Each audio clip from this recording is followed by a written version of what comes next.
Mr. LeBoy, you can continue with the redraft.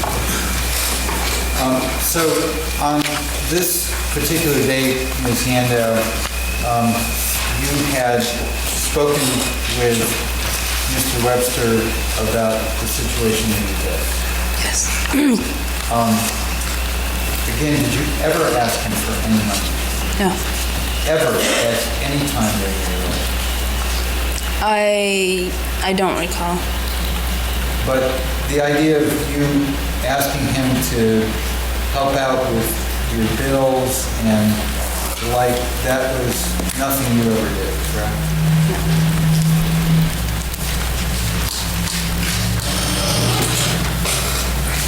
Do you know why he put Danielle on speakerphone for you to hear? Probably just so I know what the argument was about. Now, you continued your relationship with him knowing that he was married, yes? Correct. But if he had told you he was perfectly happy in his marriage and everything was fine, would you still have continued the relationship? No. So what was he telling you about the relationship that made you think it was okay to stay in your relationship? He just always talked about wanting to separate with her, and he was just never happy. It sounded like he did have a plan to get out of the relationship. He told you that she was very difficult Yes. and she was kind of a bitch Yes. and Objection is leading, Judge. Sustained. what sort of things did he tell you about? Just the way that she treated him, how she always talked down to him, just made him feel really bad about himself all the time.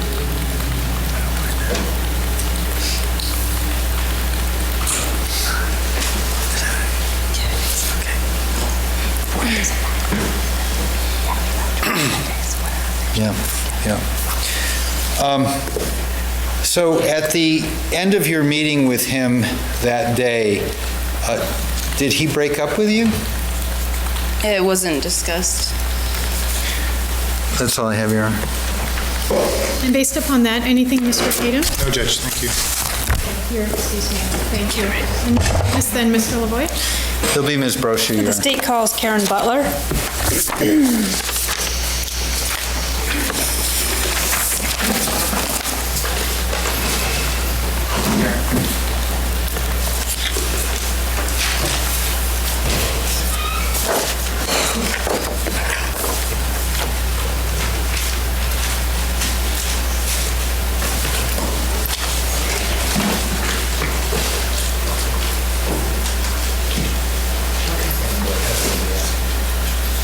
Mr. Caden's witness, he's going to stay this. Okay.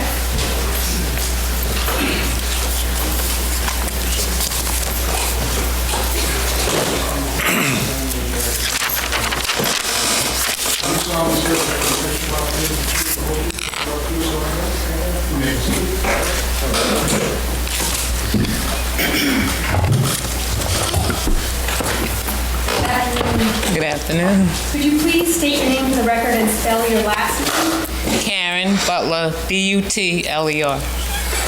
Karen, where do you currently live?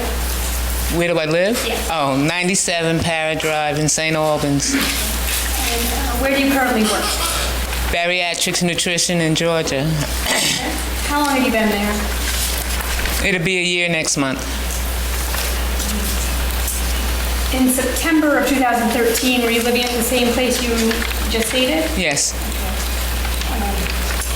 On September 25th, 2013. Do you recall that day? Yes. Do you recall what you were doing in the afternoon that day? My boyfriend and I had just left the hospital. We stopped at Family Dollar and we were coming up Lower Newton. Okay, so who was driving? He was, Bruce was, And where were you seated in the vehicle? in the passenger side in the front seat. When you get to Lower Newton, what street brings you to Lower Newton? Do you recall? We came off of Federal onto Lower Newton. And which way did you turn on to Lower Newton? Left? We went left. When you get onto Lower Newton, what do you do? We drove down the street. Okay. And which direction did you drive? Do you recall? Left west. We were going west down Lower Newton, So were you going towards the lake or away from the lake? away from the lake. So would that be possibly east? East? I don't know. I don't know my directions. We were going left. We came up to Lower Newton. We had just got to the light, and we were the third car in line. So you were taking, okay, I'll back up. Wait, When you turn off of Federal Street, we turned off of Federal. okay, Okay, we're going up Lower Newton. okay. Then we had to wait for the light. As the light was changing, the young lady in the front was turning left. Where was your car related? We were the third car behind her. The third car behind her. And you, There was her, another car, and then us. okay. You were able to see what direction, so she was the lead car? Excuse me? Was she the lead car? Yes, she was. Do you recall what color that car was? It was a white SUV. Okay. And what direction was she? She was turning left. And were you able to see her turn left? Yes. What did you observe as she was turning left? A gentleman in I believe the car was red, blew the light. He went through the light. As she was going like this, and he was like this. He just turned in front of, just blew the light. He just went right in front of her. Where was that vehicle coming from that blew the light? It was coming from Main Street, I guess, going down towards the way we were going. And when you say the way we were going, what town were you headed towards? St. Albans. We were in St. Albans. We were on our way home. Okay. And which direction? Were you headed north or south? I don't know. I'm trying to think. Well, towards, let's say towards the shopping center. Let me put it this way. From what direction was the vehicle that blew the light? Was he coming? Oh, he was coming straight down, I guess that's St. Albans Road. Would he be coming from your right or your left? He was coming from my left. Okay. No, I'm sorry. He was coming from my right. And now, as he came from your right, what did you observe of his behavior? He just blew the light. He was traveling at a high speed. And the other vehicle you spoke of that was making a left-hand turn, the light-colored SUV. She had the light. She was making her turn, and he just came straight down the street. He was at a high rate of speed. Okay. And after he blew the light, what did the woman who was making the left-hand turn do? She continued to make her turn. As we made our turn, we made the light at the same time. As we made her turn, he had pulled over, and she pulled in behind I'm just him. going to stop you right there. Where was it he had pulled over? Down by the gym. I don't know the name of the gym that's down that way in that little complex down by Go-Go gas station, but it wasn't that far down. So compared to the gym, had a which map. side of the road did he pull over to? On the right. And you were able to see him pull over? No, we didn't see him pull over. As we saw her pull over, but not him. He was already parked on the side of the road. Okay. And what were you driving past them or were you stopped as well? We just drove slowly by him because, the road is real narrow, so we had to slow up so we could pass both cars. As you're driving by, what do you see? I saw her pull over. I can't remember which one got out of the car first, but I know he got out of the car. Okay. And they exchanged words. I didn't hear what they said. All I saw was him pull a gun from his side and shoot in her direction. So when you saw him get out of the car, Yes. and when you saw him get out of the car, what did you see him do? He got out of the car and they were talking, then he went like this. When you say he went like this, Can I stand? sure. He got out of the car, he put his hand, he went like this, and I said, Bruce, he's got a gun. He pulled the gun out, said something to her, and just started shooting. Okay. And you were still driving by at that time? Excuse me? You were driving by at that time? Yes. Ms. Brochu, you need to describe what the witness did for the record Yes, I will. Thank you. at that moment. Yes, Okay. yes. If you could, again, just describe what Mr. Webster did when he got out of, okay, if you could describe what you saw the male do.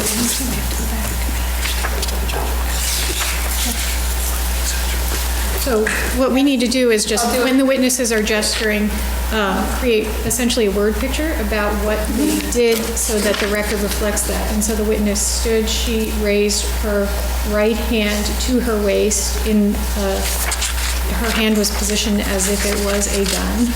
She raised it past her waistband, drew it up with her shirt raised slightly, and then extended her arm directly in front of her with her hand positioned still as if it was a gun and her arm out straight in front of her.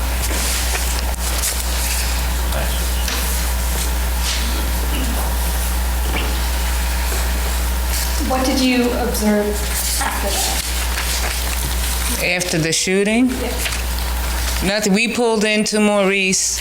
Maurice is a gas station, I guess.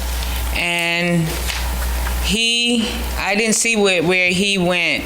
I don't know what happened after that. I know we pulled in a gas station. I saw an officer that I knew, and he had the weapon laying on the ground. So, The officer, so I'll just stop you right there. When you say he had the weapon laying on the ground, who is the Officer Elwood had the gun laying on the ground with clips by it. okay, where was the man who, I don't know where he went. where were you at that time? We were in the gas station ourselves because I spotted him and I told my boyfriend Bruce, I said, I know that officer. I worked with his wife. I said, we can stop and talk to him and tell him what we saw. Now, I'm going to back up a little bit. Did you see where Anna was in relation to the defendant? No. And from the time that you saw the defendant with the first shot, to the time you pulled over, do you know how quickly that was? Matter of seconds. And after you pulled over, did you stay there at the scene for a while? Yes, we did. And did you observe the defendant at any other time? I saw him after we talked to Officer Elwood, he told us to go to the precinct because I told him I saw what happened. And as we turned around and came back, the gentleman was tussling with a lady on the lawn. And then nothing happened. So I'll stop right there. The The gentleman that shot the lady was tussling with another woman on a lawn. What lawn? Where was that? It was right by not by where she got shot, but like a house over from where she got shot. Okay. And she was sitting, after they got finished tussling, we were driving and I looked again and he must have ran or something, I don't know, because she was sitting on the ground like this, she was crying. Was that after you saw them tussling? Yes. And when you say tussling, what do you mean? I imagine she was trying to get the gun out of his hand, I don't know. Okay. But they were tussling, and after that, she was sitting on the ground like this with her head down, crying. Okay. And when you saw the woman with her head Yes. crying, where was defendant at that time? I don't know. I didn't see him after that. And did you leave the scene after that? Yes, we went to the precinct.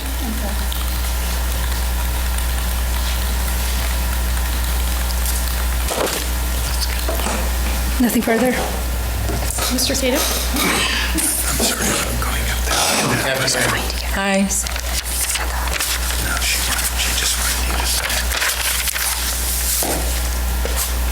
So you were, on that day in September, you were in the passenger seat of the car? Yes, I was. And you had the windows up in your car, correct? Yes, I did. And, I mean, all the windows in the car were up. Right. And it's true, in fact, because the windows were up, you couldn't hear anything that was said by the two people No, that I got. I didn't hear anything said. Did you ask if she and it's the, you believe that it's the woman that got out of the car first. Isn't that correct? I couldn't really tell you. I thought it was him. I don't know. It could have been both of them at the same time. Because we were beside his car, not her car. Do you remember giving a deposition in this case, an interview in which Mr. Lavoie and Mr. Dunham were present? Yes. And you gave a sworn statement and they Yes. recorded it?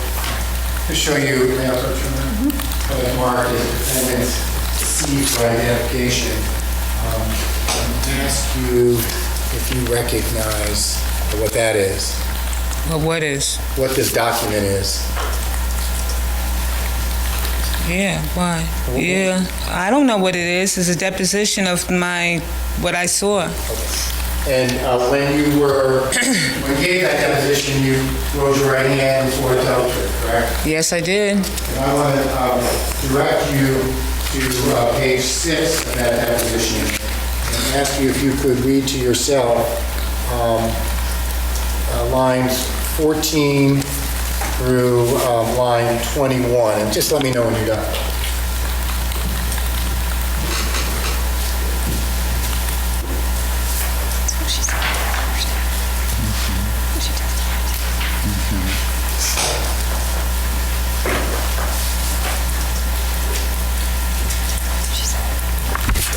Yeah, that's what I said. Okay. And when did you give that deposition? Do you remember? No. If the date on the front of the deposition is August 14, 2014, so a year ago. Mm-hmm. Does that sound about right? About right. And after reading that, do you remember that it was that you believe that she got out first and she was saying something to him? Maybe, I don't know. Oh, I didn't hear anything. Okay. So let me ask it this way. You don't remember as you sit here today, correct? I don't remember who got out the car first. And do you remember in the deposition a year ago saying he got out of the car and she got out? I believe she got out first and she was saying something to him. Do you remember saying that a year ago? Yeah. All right. And do you remember the question being, could you hear what she was saying? And you answered no. No, because the windows were up on the car. Okay. If I could just have a moment, Judge. That's fine. Just ask about the hearing for the show. Back when you turned off of Federal Street onto Newton, Lower Newton. right, you would make a right-hand turn off of Federal and the light would be in front of you. It's up the road a little bit. It's up on the hill. And when you got to the intersection, the light was red for you, and you pulled up and stopped in a line of cars. No, the light was green. We were the we were the second car behind the young lady's car. Okay. The light was green. The man blew the light on his side.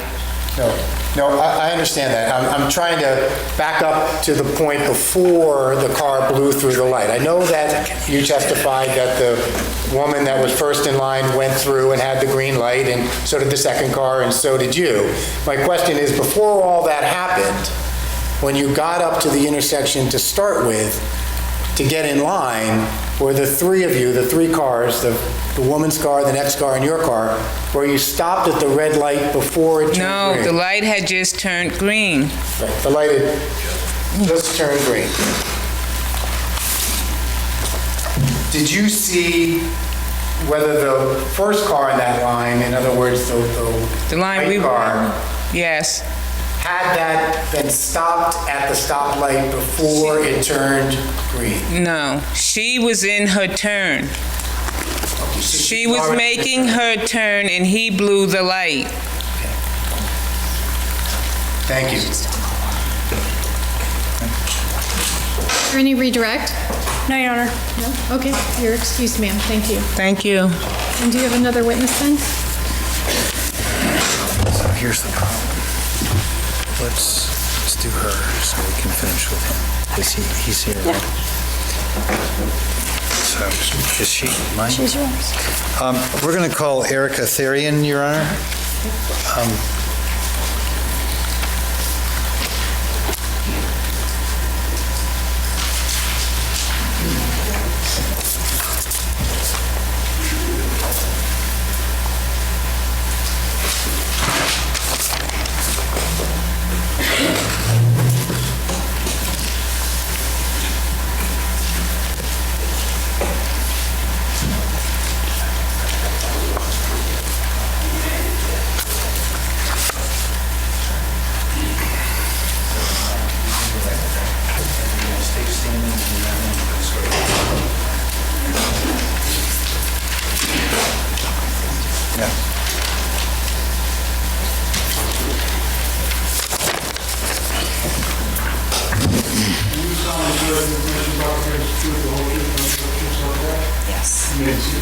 Ma'am, I'm just going to ask you to keep your voice up. Okay. Thank you.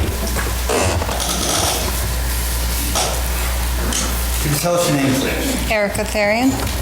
And Erica, you spell your first name with a Y, correct? Yes. You have to answer out loud. Yes, sorry. Okay. Erica, where do you live? 422 South Main Street. What do you do for a living? I'm a front-end manager at Food City. Before you worked at Food City, you had a different job? Yes. And where were you working back in September of 2013? Price Chopper. And that's the Price Chopper right here in St. Albans? Yes. Down south, down North Main Street? Swan Road, yeah. Yeah. And do you have children? Yes. How many kids do you have? 3.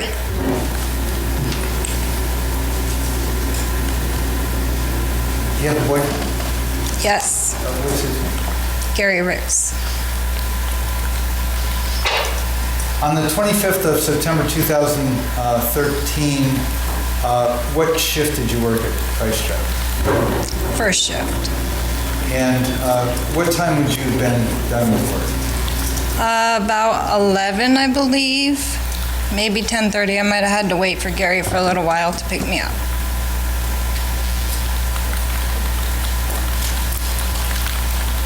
Did you end up on Main Street at around 5:30 in the afternoon?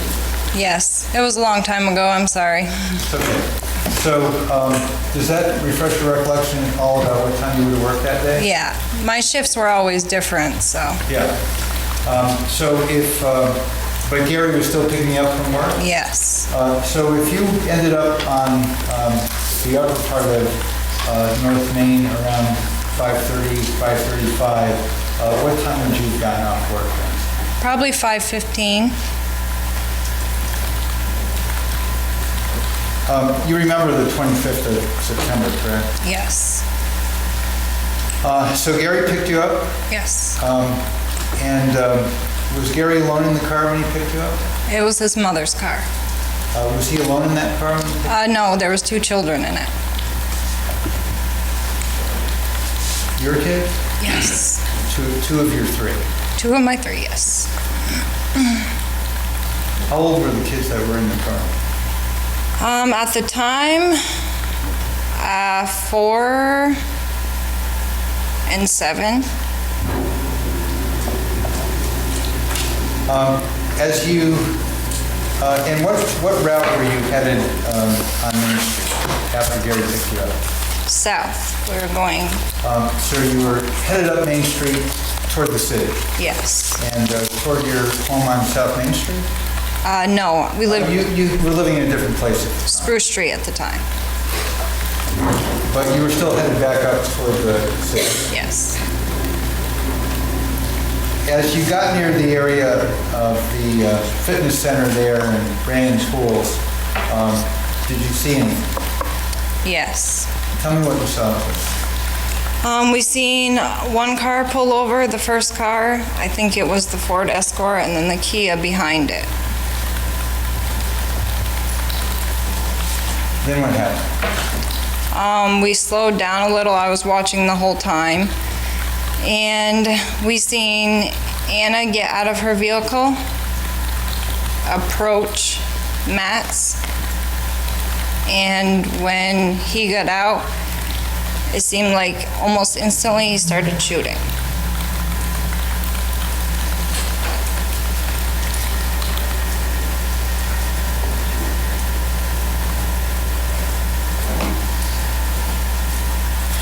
Did you see what happened when he started shooting? Anna was approaching him.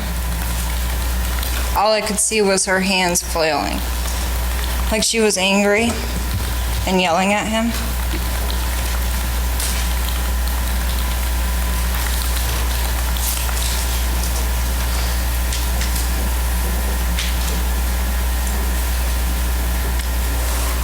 Was that before or after he started shooting? Before.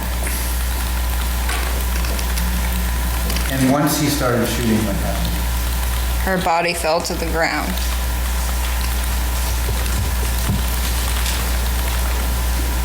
Let's talk some about her hands. Did it look to you like she was trying to hit him? No. Definitely. So what do you mean with her hands flailing? Like when somebody's angry and yelling at someone. Kind of talking with her hands. Yeah, just up in the air. Did you see her have any weapon? No. Anything in her hands at all? No. Do you know how many times he shot? 5 or 6.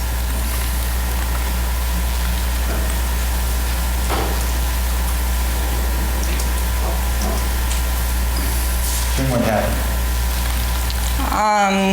We called the police and waited. And where did you and Gary wait? I don't know the name of it. We drove up a little farther and drove on the right side down into a parking lot so the kids couldn't see.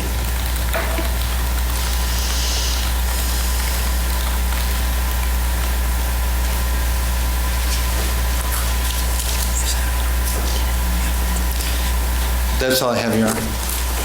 Is this your witness, Mr. Dunham? Yeah, sure. Okay.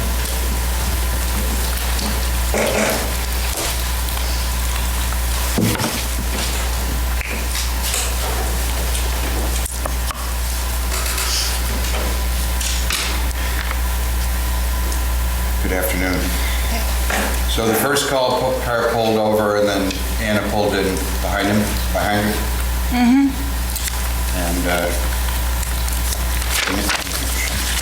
And her action you described previously is she pulled over the car over behind him and got out.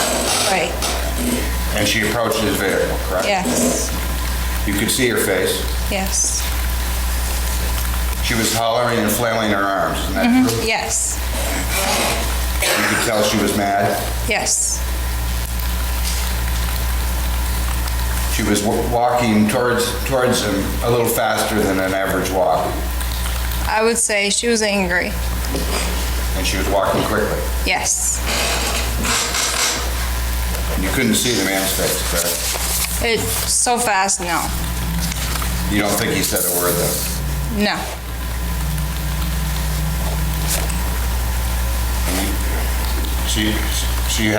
You saw no sign to indicate that he was angry, is that true? Right. Yes, it's true. And she walked towards his car, probably towards his back door, is that correct? Yes. And that's when he just got out.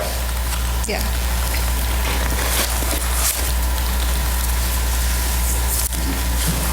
And he started shooting. Yes.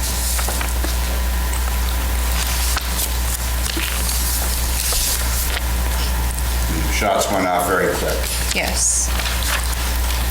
Now, after you pulled the car over, you and Gary took turns staying in the car with the kids? I stood at the top of the driveway that the car was in, and Gary actually he was on the phone with 911, and he went looking for the shooter.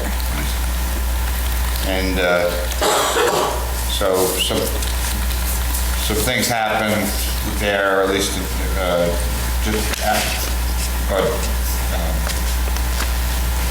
while you were parking the car, but Anna was already down, right? Oh, yes. Okay, and all you could see afterwards was the man you called Matt Yes. sobbing with his wife holding him beside him. They were up the road a ways. Yes. That's all I seen once I walked a little further. Was Matt sobbing with his wife up the road a little bit. Yes.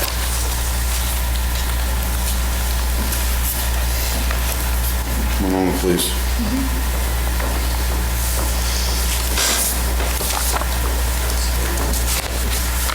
That's all I have here. Was there any redirect?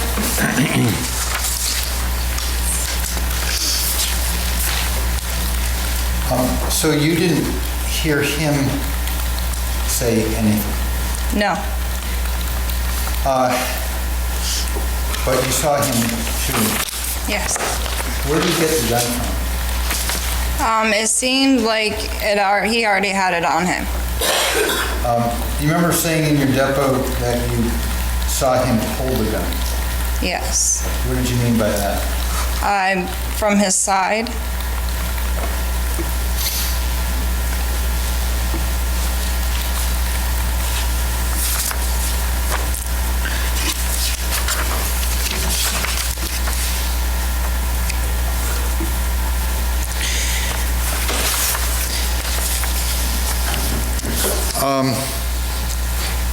And you characterized her walk as a little faster than a normal walk. Yes.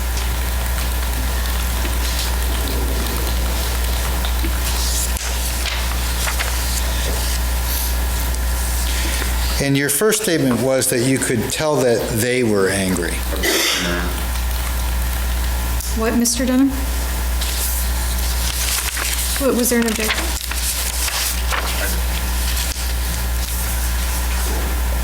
I guess he's not using the statement directly at this point. I'm not hearing objections, so you can go ahead. So your first statement was that you could tell that they were angry. Do you remember that? No. Okay. Sorry. Let me show you what I marked as stage number 40 for identification. Can you just look at the cover page there? Do you Yeah. recognize what this is? Yes. And what is it? My deposition. Do you remember that we took Is this? it the deposition or is it the? It's a deposition. Okay. And do you remember back in March of 2014, you and Mr. Dunham and me were at the state's attorney's office and Yes. we took your deposition. And looking at page 5, around line, you can start, I guess, around 17. If you could just read the question and answers from 17 to 21 and see if that refreshes your recollection.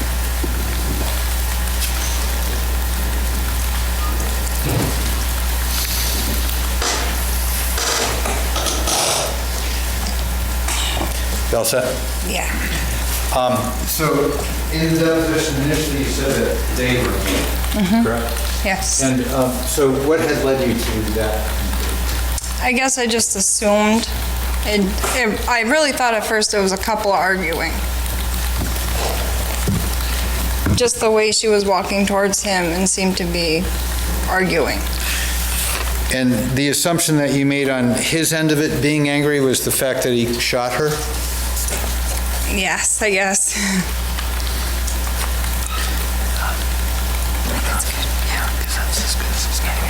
That's all I have, Adrian.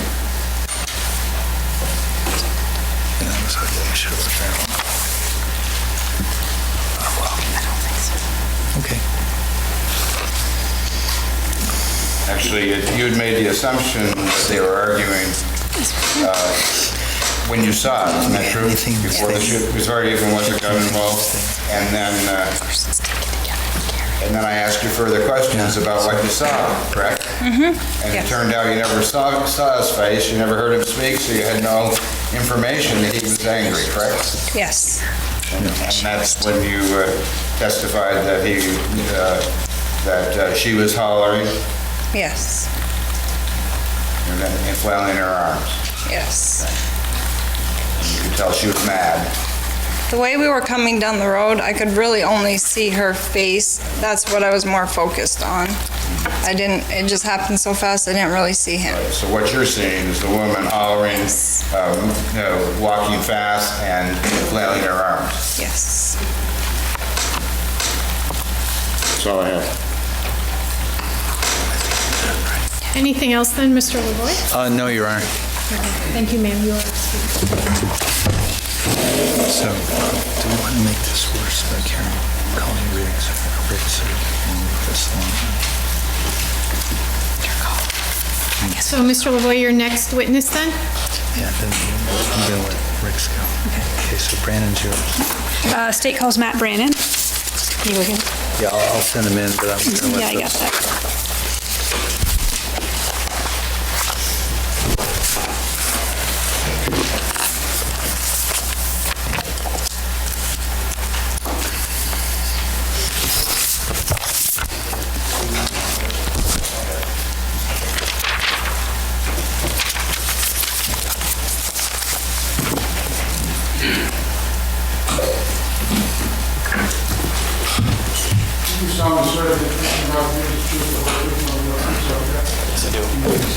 Sir, I'm just going to ask you to keep your voice up.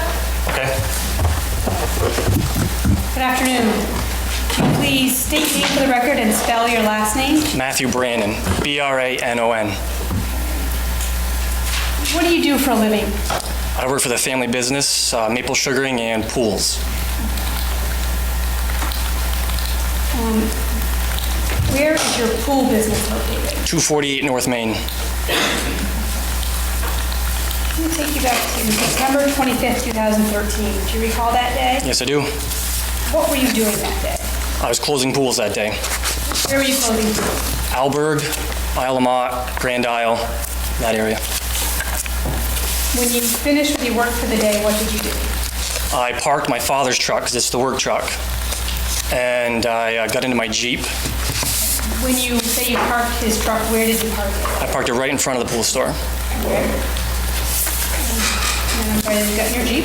I got into my Jeep, and I proceeded out of my parking space and got into the parking lot and stopped because I was going to text my father and ask him what he wanted me to do with this pickup truck because it's full of tools, and I didn't know if he wanted me to lock it, bring it around back to the building, or just leave it as is. So I was about to text him.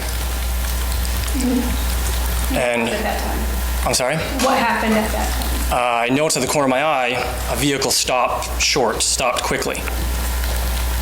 And then right behind that, another vehicle stopped very quickly as well. The parking lot to the pool store, how close is that to Main Street? It's a curb away, 2 feet. And where your Jeep was in the parking lot, how close was that to the street? I was probably 10 feet from a parking spot wide away from the street. Okay. Were you facing the street? I was parallel with the street facing south. The road was on my left. Do you recall if your windows were up or down? My window was down. So as you see the second car pull up, what do you observe? The driver get out and start walking toward the first car. What did you observe of the first car? I saw the driver then get out, and then I looked back at her, and she was saying something. I couldn't make it. I wasn't audible. I looked back at him, and he had a gun raised, pointed at her. And what did he do? He started shooting her. How many times did he shoot her? He fired quickly. 4 to 5 at least. Were you able to hear those shots? Yes. Okay.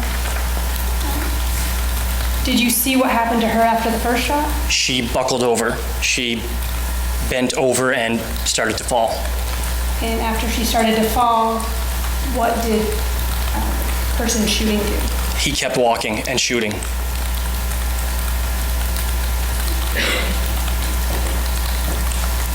What did you do at that time? I decided to keep going south in the parking lot to try to get out of the parking lot. But there's a lot of people, vehicles, and I decided not to go that way. And I decided to back up. And at that time, another woman came out from somewhere and approached the shooter. And what was the shooter doing at that time? He, before she got there, he had pointed the gun at the second car toward the passenger side. Could you see if there was another person in the vehicle? No, not from my angle. I could not make out anybody any other person in the car. After he pointed the gun at the car, what did he do? He then pointed the gun at himself. After pointing it at himself, what did he do? That's when the woman got up to him and attempted to try to get the gun from him. That's what it looked like to me.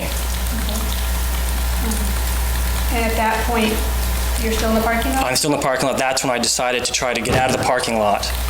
I was going facing south, so I started to go that way. I didn't like the looks of what was going on that way. There's too much traffic, whatever. So I backed up, heading north. And that's when they started, the woman and the shooter started walking kind of toward north. Okay. And I decided to drive around the building to get away from it all. And once you drove around the building, what did you do? We own the building, so I had a key to the overhead doors in the back, and I entered the building and locked it behind me. And then I proceeded to go upstairs to the store frontage and watch. And I did call my father at that point. So when you got up to the store frontage, what's the distance from the store frontage to the street? Right, 50 feet?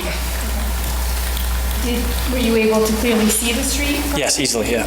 What did you observe at that time? A lot of cops at that point, and the shooter was heading more north, and then he was out of my sight by that point.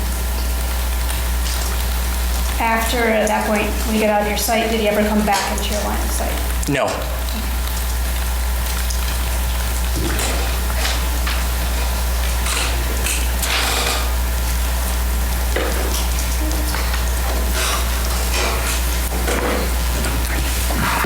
That's all I have, Your Honor. Where's Pat now? Who's witness? He was in the room, but he said he was around today. We ended up meeting him. Do you have a number for him? My phone is turned off. Okay. We'll just ask the court to take a break. Okay, so I'm wondering if you'd be willing to try to sketch your data out for the jury to see? I can try.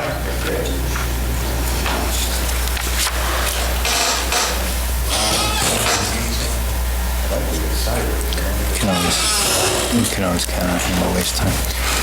Is that going to be in your way? I'm going to get it sideways, so I'm really want to... Yeah, why don't we pull that out right then? Show the street and your parking lot here. Sure. You want me to? Make it as big as you can, with the street in, enough of the parking lot to show where you were sitting, where your Jeep was when you were seeing the major activity. And get the cars, the two cars, and to make basically your parking lot and the street, the parking lot.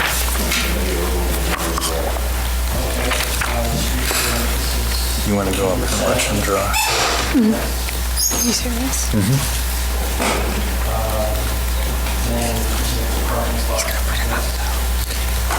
Yeah. He's talking right now as he's drawing now. Okay, I'll be labeled. So I'm going to put us through 7 here. And why don't you put the two cars approximately that? Why don't you show the exit to your parking lot? Right, okay, there's an exit here, and an exit right here. Okay, so, and where are the two cars? They're approximately one here and then one here. There's a driveway right here, and a fire hydrant right here. And you were with him? Probably right. Okay, so for MB there too. And, And this is also driving up back out back. and just with the Fitness zone. fitness zone, and the man was in this car? Man in the front car. Can you get an arrow for man? And well, we know this was Anna, so why don't we just call her Anna? Okay, was there after? Fairly for me, I'm not much of a drawer or a sketcher. Move the admission of, please. You can proceed. So that's B. D. D, defendant's D is admitted without objection. So, you mind holding the other corner of that? Sure. Okay, so you're in the car, Matt Brandon, MB? Yes. This is the pool store, fitness zone. Now the train station, but it was a fitness zone back then. Yep. Okay. The first car with an N in, Man, that's supposed to be an M, sorry. and the second car, Anna, there's a fire agent right here. There is, Okay.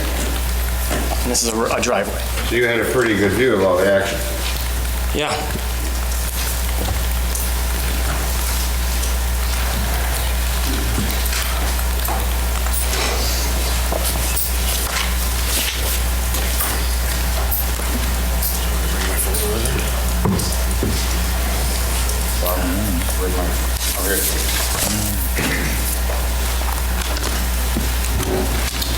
So as you've shown, you're parked in the middle of the parking lot facing south, right? Yes? Yes. Some dust flies up and a car stopped abruptly. Yep. Another car stopped behind. Yep. The female got out. Yes. She walked towards him, towards his car. Yes, was walking through. She was walking fast. She clearly wasn't happy. Correct, I would say that. She's yelling something. She was, I could not make out what she was saying. You could hear her Yeah, sure. loud enough. She's yelling, so you could tell she was yelling, but you couldn't make out the words. Correct. So she's moving fast and she doesn't look happy, correct? She's moving fast, yes. And she doesn't look happy? Right. Same time. At the same time. She's heading toward him at a quick pace. Yep. She looked really upset, isn't that true? Yeah, I mean, it's tough to tell from I wasn't that close to her to see her facial expressions, but she was saying something and moving at a quick pace, yes. And at your deposition, you described her, you said she looked really upset, is that correct? Well, her demeanor looked upset.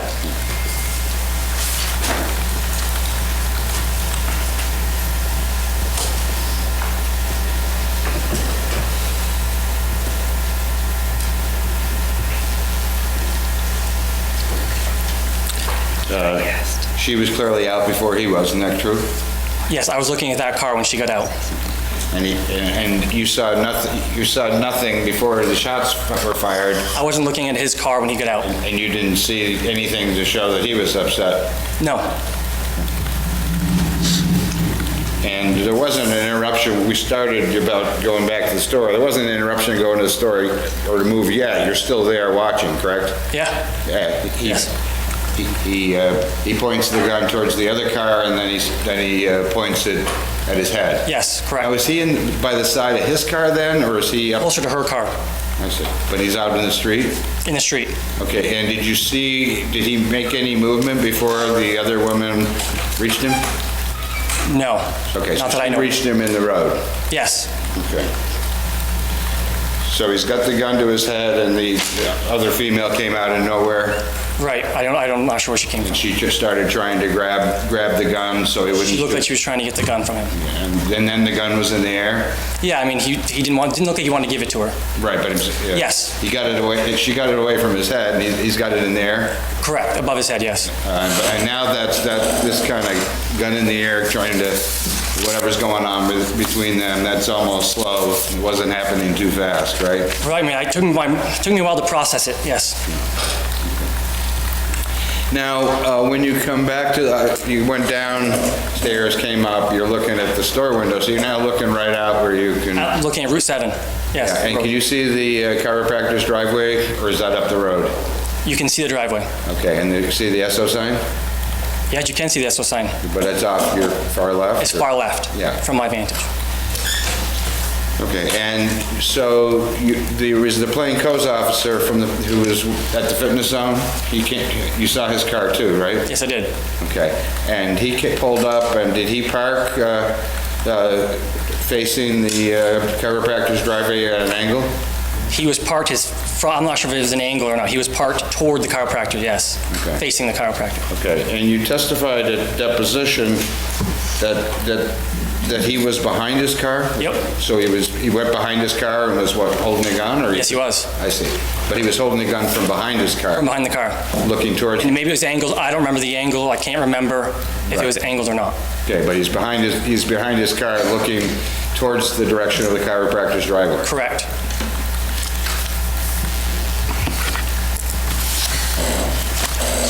Walking. Go ahead, Henry. Walking towards there any her and redirect? Continuing to shoot, that's what you want to emphasize. Just say.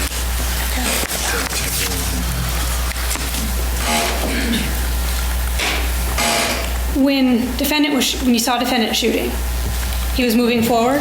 Yes, He was moving towards Anna? yes, And he continued to move towards her? yes, Even after she dropped? yes. That's all I have. Anything on that, Mr. Dunn? Sure.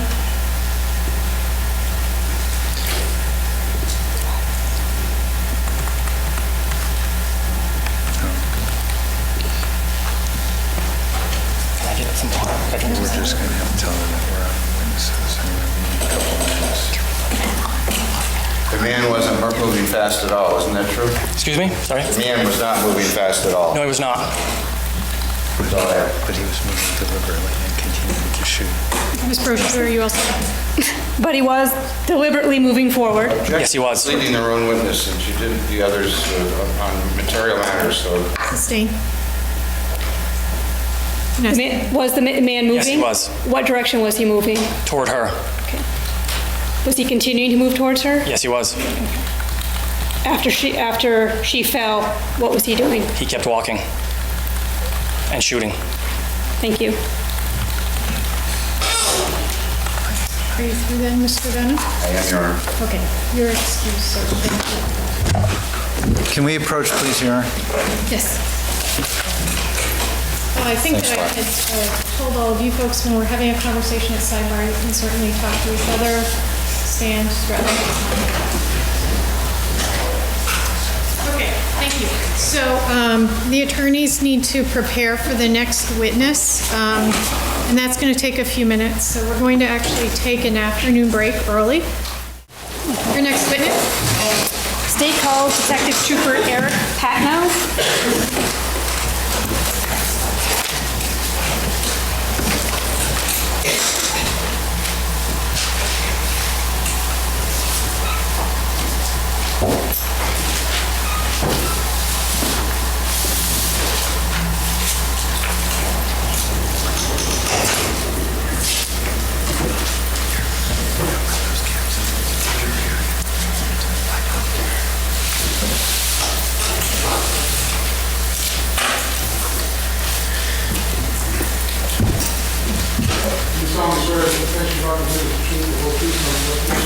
Yes, sir. Good afternoon. Afternoon. Please state your name for the record and spell your last name. Eric Patno, P-A-T-N-O, How are you currently employed? by the Vermont State Police out of the Vermont Intelligence Center. How long have you been employed with Vermont State Police? 11 years. Can you give us a brief description of your career in law enforcement? I started in 2004, stationed out of the St. Albans Barracks, worked there until 2010, and was reassigned to our sex crimes unit, and recently, in November, I was reassigned to the Vermont Intelligence Unit. And reassigned where? To the Vermont Intelligence Center? What letters does that begin with? Sorry, sir? V, like Vermont? Intelligence No. Center? No. Aye. Aye, okay. Okay, go ahead, Ms. Bridget. How is it that you became involved with this case? I was teaching a class at the gym. It was then called the Fitness Zone, now the train station. And I was alerted by a patron there that there was an incident out front. When the patron let you know that there was an incident out front, what did you do? He said there was a man out front with a gun. I went to the front of the building because where I teach the class is in the back of the building. You're unable to see outside. Went to the front of the building and observed a man with a gun. Where did you see the man with the gun? He was directly across the parking lot and then across Main Street in St. Albans from it was then the Fitness Zone, now the train station. When you say you went to the front of the building, what's the distance from the front of the building to where you saw the man with the gun? The width of the road and then the parking lot, so we're talking maybe 60 feet tops. Did you observe anything else in the road at that time? No, I did not. Once you observed that, what did you do? I started across the parking lot. I observed a gentleman with a gun and a female in front of him. They were yelling, saying something. I couldn't hear them. Decided that the distance that I would have to cover was too great if he decided to turn the firearm on me. So I went back in the building, told everybody to stay away from the windows, locked the front door. I grabbed my keys. There is a downstairs parking lot, so I went down the stairs. I drive an unmarked Ford Fusion Cruiser with lights in it, and that's what I had that day. I'd driven straight from work to the gym. I got in my vehicle, and there's a hill, because it's a second story. As I crested the hill, I observed a body lying in the road. That's when I realized that this wasn't a suicidal situation, that there had been an active shooting. I proceed to turn on my lights and my siren so people know what I am, because I have shorts and I believe a tank top on. I then get out of my vehicle and I observe the female lying in the road. She has several injuries and I can hear gurgling. And from my training and experience, I know at that point I don't have the training or the necessary skills to help somebody in that situation, and I have to make the scene safe.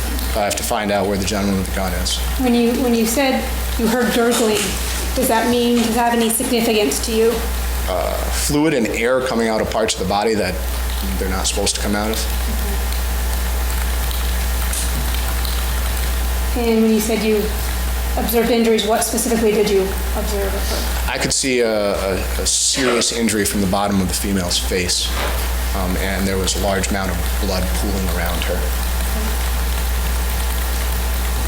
After you made that observation, what did you do? A gentleman started yelling at me to help her. I knew at that point that I had to find the individual with a gun to make everything safe. I go back to my cruiser and call dispatch and let them know that I'm on scene. We have shots fired, and I'm in plain clothes, so officers and troopers arriving know that I'm not in any kind of uniform. I pull my cruiser up a little ways, maybe another 3 car lengths, because people were pointing down the road, telling me that's where the individual was. There was an individual in front of my cruiser, so I get out and I start to engage him, believing he's the subject. He's not. He points to my right, to his left, and says he's right there. I observe subject kind of kneeling, more on his knees, but his hands are down. I can see at least one firearm on the ground in front of him. I turn, start giving the subject commands to show me his hands, to stand up. I have my firearm out, and I start backing up towards my cruiser to get a safer position. At that point, I can hear sirens starting to come. When you gave the commands, what specifically were you saying? Show me your hands, stand up, don't reach for the weapon. How far were you from the defendant at that time? At that point, probably 30 feet, 30, 40 feet. Was he reacting to your commands? No, he was not. He wasn't.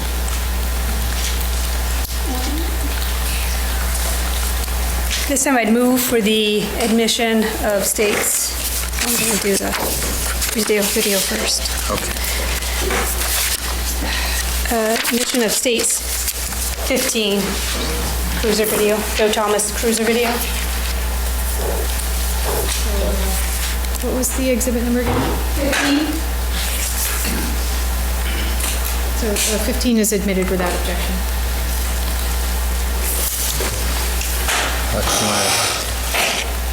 Bob,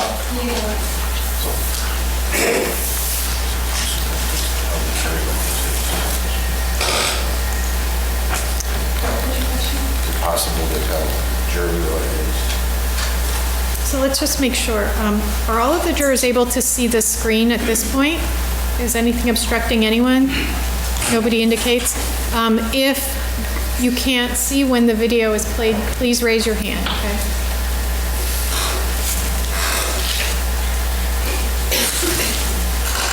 Can everyone see? There's a picture on the screen now? Yes, okay. Your Honor, it can just be explained that this is a video from a cruiser of a city police officer. I think that's going to happen. Can you tell what we're seeing on the screen right now? Yes, it's What is that? the dash cam of a city cruiser. And can you tell the area that it's viewing? Appears to be Main Street.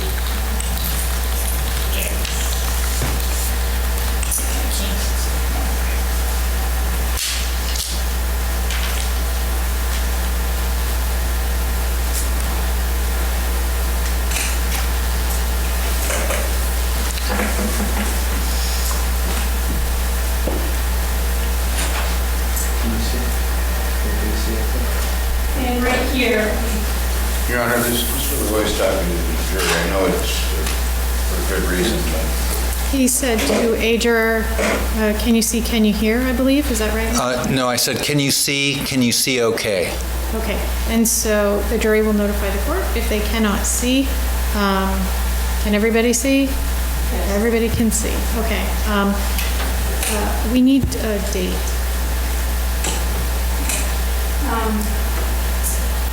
can you tell from the video what day this is?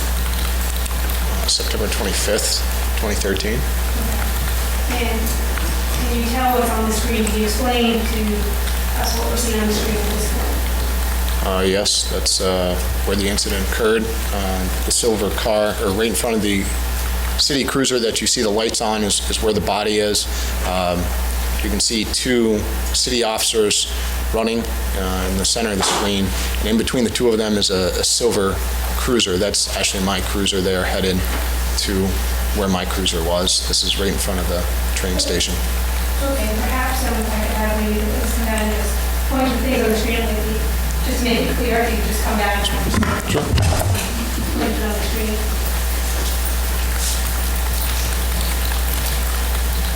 So this is the city cruiser. Body is right in front of it right here. This is the roadway. Over on the other side, you see a gentleman over there. There's a truck parked right there. That's what actually obstructed my view. Right out the front door from seeing the body. There's a tractor in the back of it. Okay, so we have, I'm going to stop you there. We have a juror who's raising her hand. Is it Ms. Brochu who's standing in your way? Okay, so Ms. Brochu, why don't you back up even more? And then I'm going to ask you to please identify those items one more time. We have another juror raising her hand, ma'am. Well, then Okay, we're going to ask you to keep your voice up, and can everybody need see? to be so specific. Yes, okay, go ahead. So this is the St. Albans City Cruiser.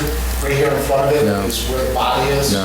This would be the driveway. You see the gentleman on the other side of the screen. That's the driveway I pulled up and out of initially. There's a truck behind him. It has a trailer on it along with the tractor. That's what obstructed my view from being able to see the body when I first ran out of the train station. These are two city officers running to my location. This is my cruiser. I'm standing right next to the door where I backed up for a little bit of concealment when I initially seen the subject who was off to my right. So in front of the city cruiser that we see in that frame, there's another vehicle. This right here? Yes. Yes. And what vehicle is that, do you know? The suspect's vehicle? The silver one? I believe so. I'm sorry. I don't recall what that is. I know it was a vehicle that was there on scene. I can't recall if it's the victim's vehicle or the suspect's vehicle. And do you know where, when you saw Miss Alger, the victim, where she was in relation to her vehicle? No, I don't.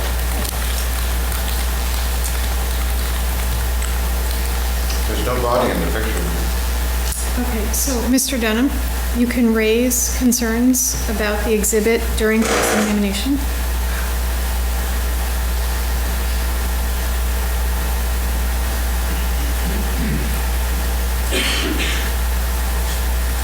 Were you able to see what we just passed in that screen right before?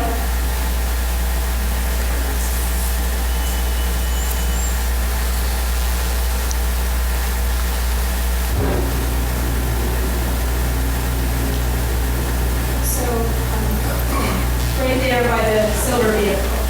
Yes. Right here is where the body is.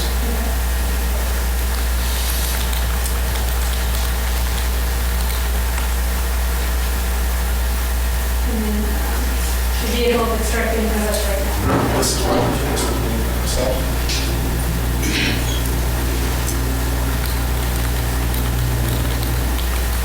And right in front of us right now, we're seeing. So this is the individual that I initially engaged and found out that it wasn't him. Off to the right is where the suspect was. He pointed to that. I started to retreat. I was giving him orders, but he wasn't complying. I started to back up, and this is when officers came to assist.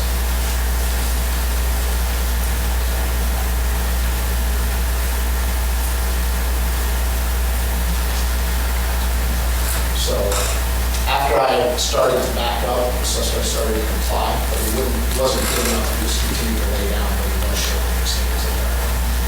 And what do you do with that? After officers come to assist, I follow them, he's taken into custody. As I round his body, I see two firearms, one I hadn't been able to see initially.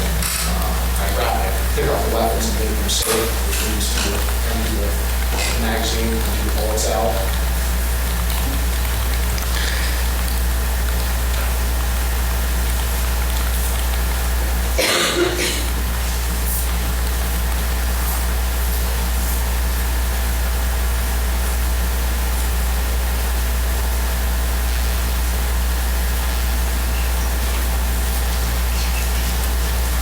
So right in that last frame, you can see you picking something up.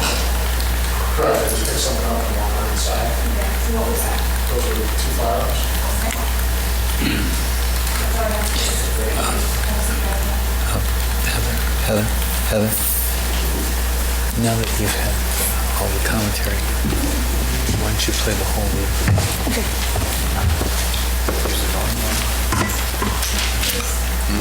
I don't know.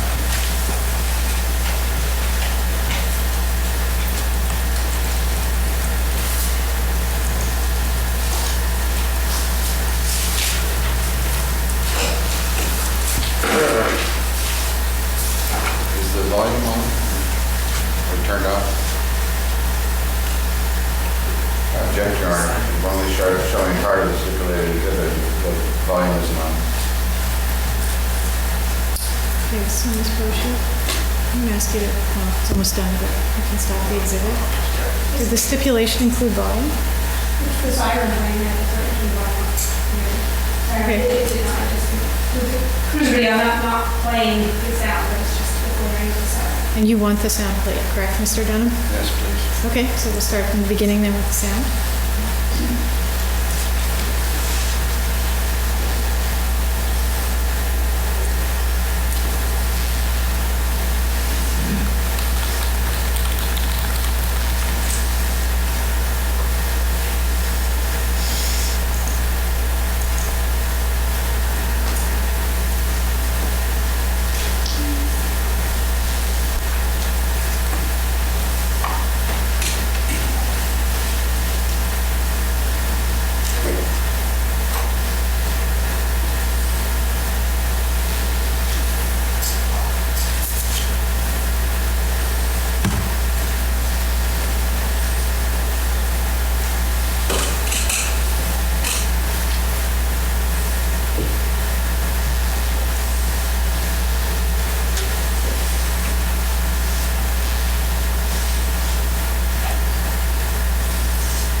You're all done with You want that? the guns? Yes, no, no, thanks. You want the guns? Yes.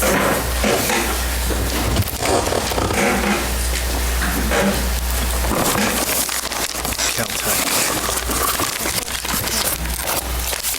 If I can approach the witness room. Yes.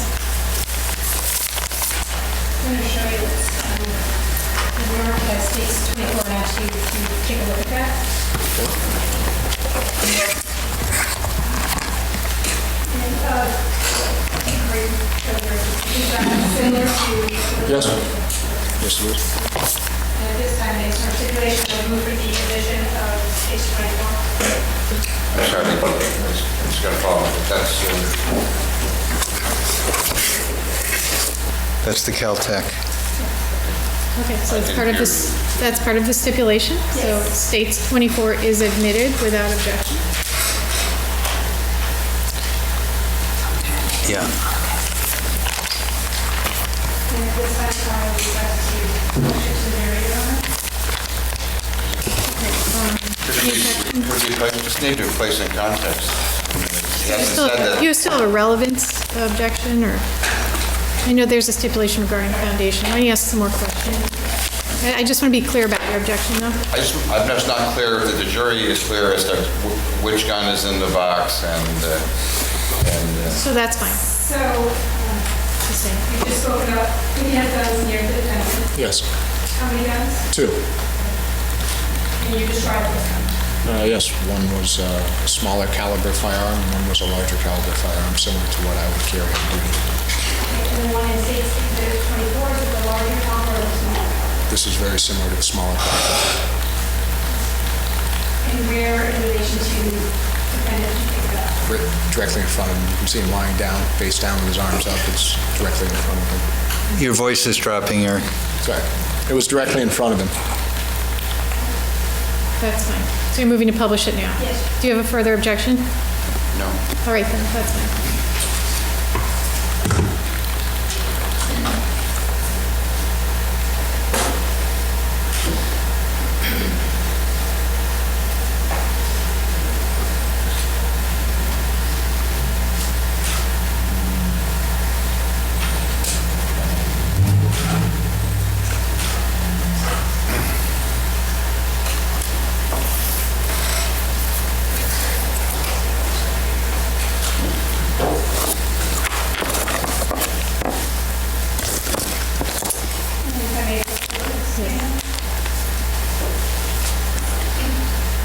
Again, I'm going to show you what's marked by 619. If you could just take a look at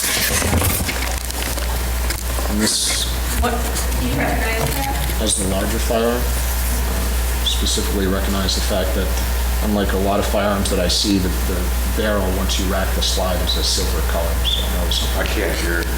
So we're going to ask you just to state that one more time, please, just a little bit louder, and if you can, just try to keep your voice up. So the firearm is black, and most firearms that I've handled have a black barrel when you rack the slide. This one had a silver barrel, which stuck out to me when I made the weapon safe.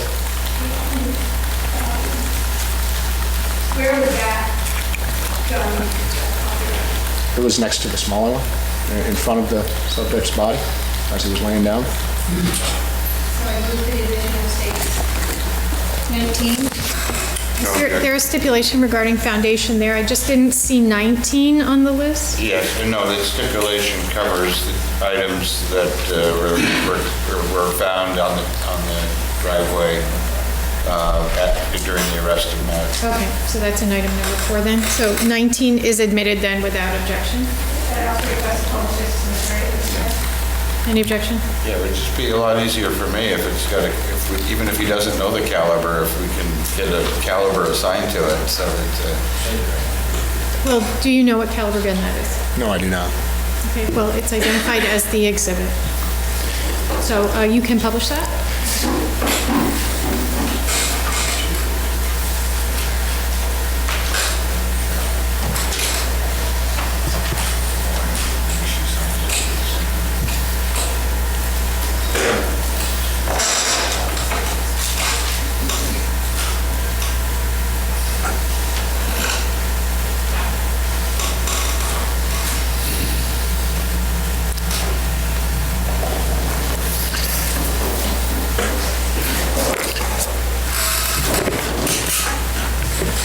you picked up the guns on the ground, was there anything else that you picked up as well? Just the firearms. Was there anything near the firearms at that time? Not on the ground, not that I saw. You mentioned that you made them safe. Yes. What does that mean? To remove all the bullets, so you would normally drop the magazine first and then rack the slide. Because if you rack the slide, all the magazine's in it, and there are still bullets in it, then you will just put another round in the chamber. I made the error when I first picked up the larger firearm. In the stress of the situation, I racked it, a bullet came out, I realized I put another one in the chamber. At that point, I dropped the magazine, racked it again to remove that single bullet, and then I made the smaller weapon safe too. What's the significance of that first round coming out? So we just mentioned that a first round came out. Yes. What is that significance? What does that mean? So that means there was a round in the chamber, so if you had pulled the trigger at that time, it would have fired a bullet. If there hadn't been, then even with bullets in the magazine and the magazine in the firearm, if you pull the trigger out without one in the barrel, it's not going to fire. You'd have to rack the slide first.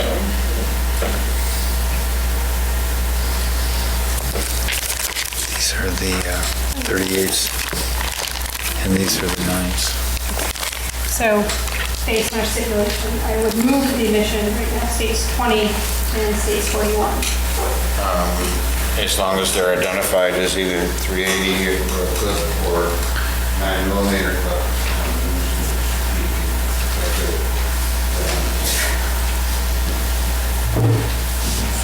Heather, you can say those words since we have a stipulation. Yes. Same for the guns. I know, just to know what Mr. Owen was doing. So Exhibit 20 is a It says Ruger on it. 9mm. It says Ruger on it. On the, So, Mr. Denham, can I ask you to hold on just 1 second to refrain from examining the exhibits for a moment? Ms. Brochu, what are you attempting to do now? I was offering states 20, states 41 into evidence based on our stipulation. States 20 is a 9mm magazine with 9 rounds. States 41 is 380 magazine with 9 live rounds.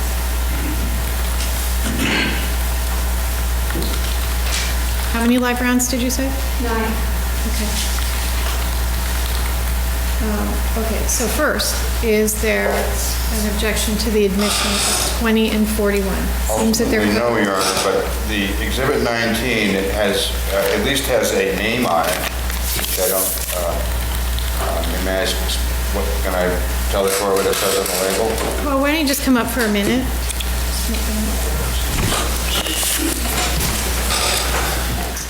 So, Ms. Brochu, Exhibit 20 and Exhibit 41 are both admitted without objection.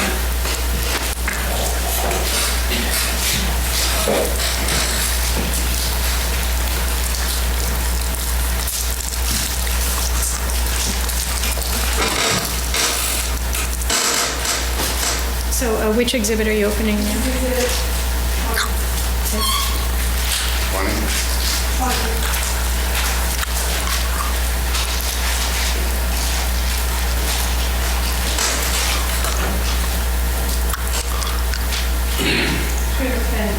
United States 20. Yes.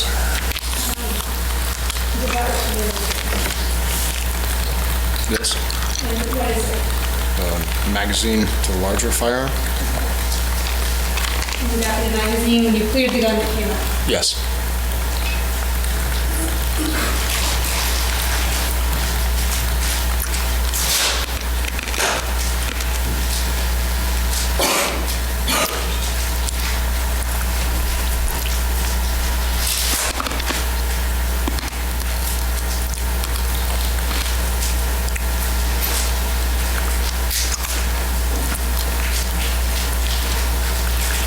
That's 41 that you're opening? 41.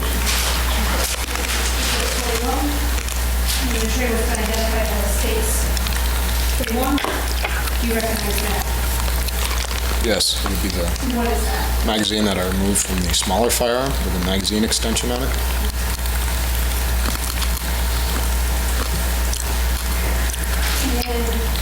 I'm going to refer to Exhibit 19 and ask if you can identify the brand of the gun.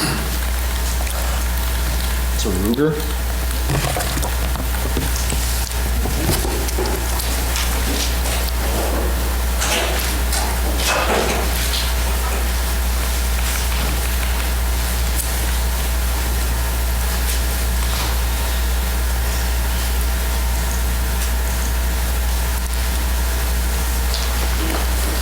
After making the gun safe, what did you do? I assisted with putting up some caution tape. I went back into the then fitness zone, put on my shirt and tie, came back out, and shortly after that, I was asked to report to St. Albans City PD to give a statement as a witness.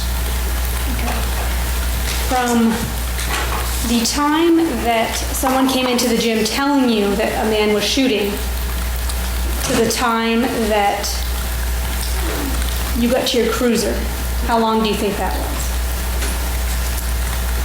It wasn't very long, maybe a minute, minute and a half. It's tough to tell. A non-lethal use of force instructor for the state police, and in high-stress situations, time is tough to tell. It's tough to tell how much time goes by in a high-stress situation. What feels like an eternity is often only a few seconds or a minute or two. It's very similar.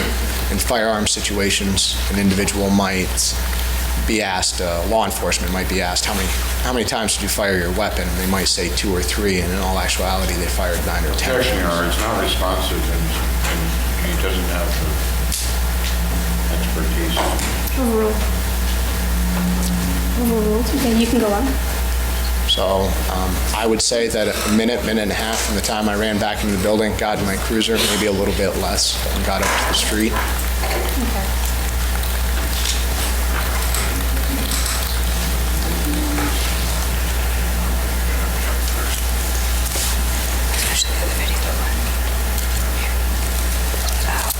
So, at any point during this, were you close to using your own firearm?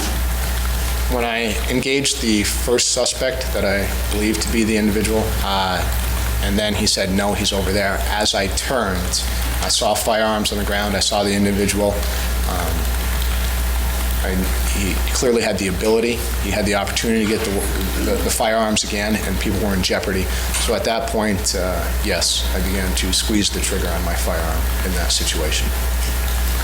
We had just come from firearms that day, and something that occurs is anticipating recoil of a firearm is something that occurs, and often people anticipate it, so their rounds will dip down because they're anticipating it. So we do a drill where we put live rounds and fake rounds in a magazine. That way, as you pull the trigger, you don't know which one's going to come up to see if you're anticipating the recoil of the firearm. They say that it should almost surprise you, so that you're not slapping the trigger or anticipating it. At one moment, I was waiting for my firearm to surprise me, for lack of a better explanation.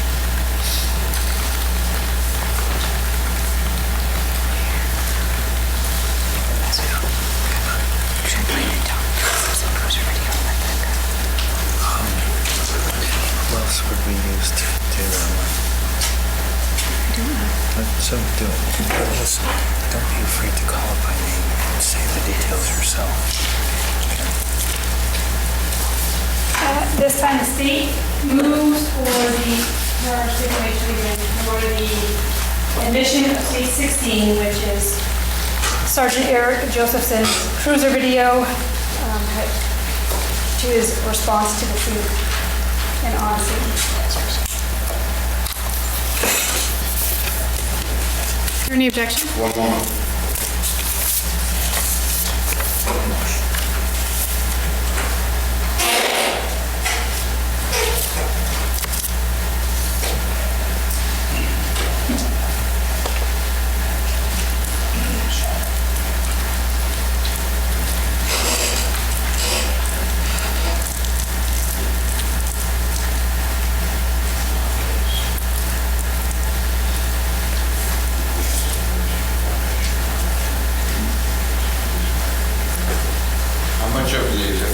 How many minutes of exhibit D now? So, Ms. Brochus, is the entire exhibit comprised of just what we saw? No, there's a different video here. It's a different video. This is from the car that's behind, that's in the photograph, behind the silver car.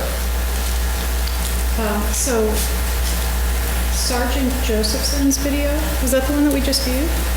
That was Sergeant Thomas.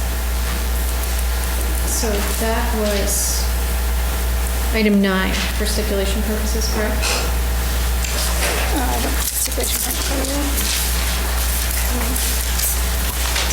And now we're talking about item 11. I know. I just had it in front of me, I'll put it away.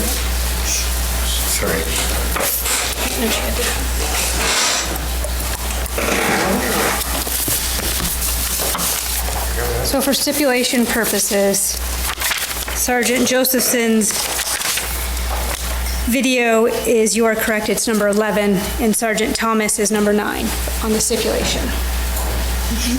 And so now you're talking about admitting Eric Josephson's video? Correct. Okay. And your question, Mr. Dunham, is how much of this video is the state moving to admit? Yeah, the part was, when we discussed it, there was discussion about how much was offered. It goes on for a long time. I may go on for quite a long time. How much 15 time? minutes or so is... It's only the initial portion. It's the initial, I think it might be 4 minutes total, but Okay, and so is there more in the exhibit on the video now? Something longer than 4 minutes? yes, it's the entire video. But I Okay. tend to show is approximately 4 minutes. But you have the full, whatever it is, 15 minutes there in your Yes. hand. And so Mr. Yes. Dunham's question is, how much are you moving to admit? So how much are you moving to admit? Just the 4 minutes? Just the 4 minutes at this time, roughly. I can't give you exactly, I have to look at the counter again. Okay, Mr. Dunham? That's fine, once we may offer some more, but once the play ends, I request that the time that was elapsed and shown to the jury is confirmed. If he wants to offer more, I can offer the whole thing into evidence. I have no problem with that. I only intend on playing a couple minutes, but It becomes irrelevant at some point, but how much, at what point, I can't tell you at this moment. But Why don't you play the portion? Well, first of all, you're moving to admit 4 minutes, correct? About 4 minutes. Okay. I'm hearing an objection to the entire thing tonight. I have no objection to 5 minutes. Okay, so you'll play it, we'll see how long the counter is. That's the portion that is admitted. If there's a question about the jury viewing it outside of the presence of the parties in the court, we'll make sure that they only have access to that portion that is admitted. So, what was the exhibit number again? 16. So 16 will be admitted for approximately 5 minutes.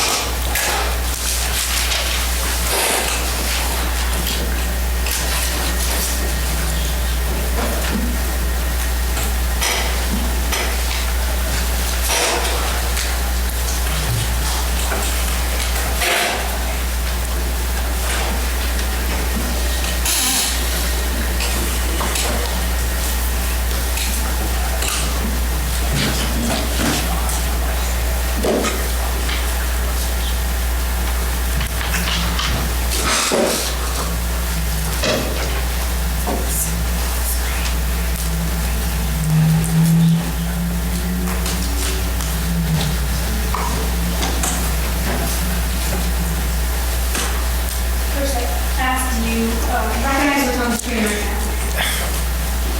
It's the video from appears to be a St. Albans cruiser parked. I'm not sure where it's parked, maybe in their parking lot.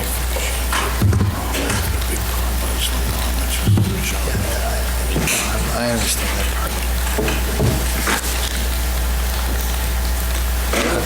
It's off screen. And the volume is on. So, Ms. Broch, what does the counter read now? 8 seconds. And the volume is on.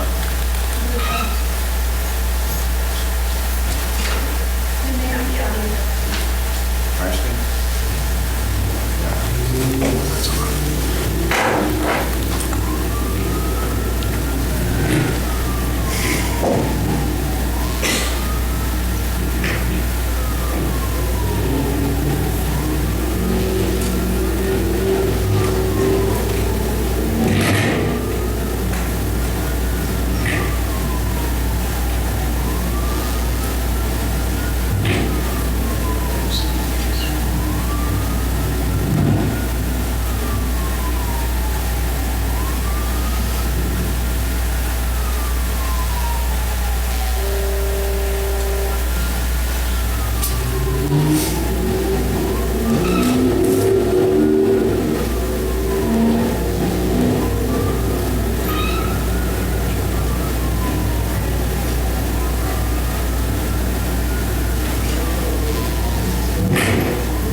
yes, it's the cruiser that I had pointed to in the previous video, the one in front of it, and then the silver car right in front of that is where Sergeant Josephson is going, is where the female is.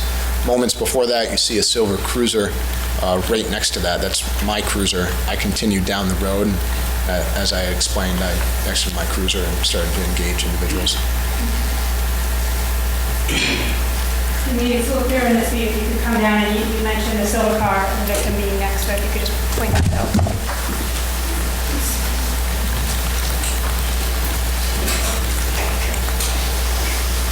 So, right here is the silver vehicle, the victim's vehicle, and right in front of it is where the body was. Moments before that, I saw the cruiser right next to it. So, ma'am, Please speak up, please. certainly. And so, go ahead. So this silver vehicle right here, directly in front of it is the victim's body.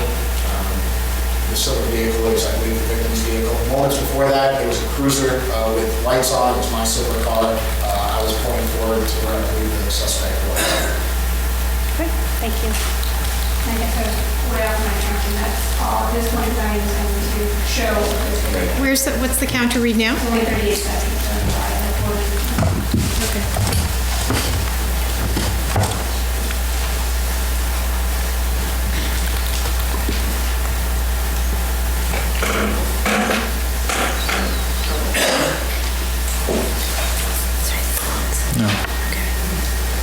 That's all I have. Okay, cross-examination?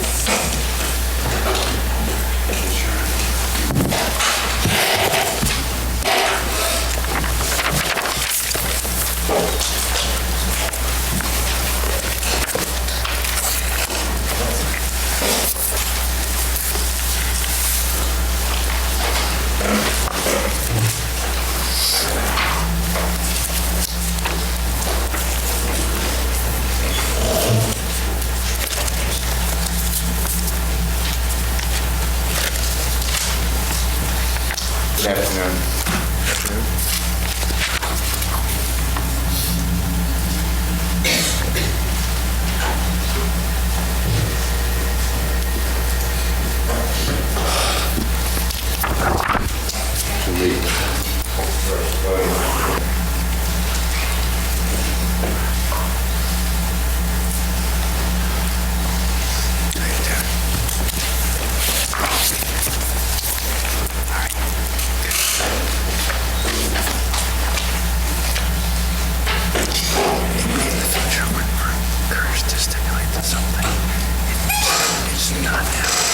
So when you went out the first time,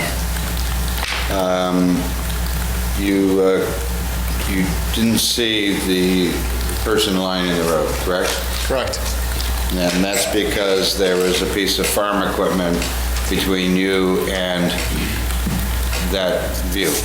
There was a one-ton dump truck with a trailer and a small Kubota tractor. And that's what obscured the view. Yes, sir.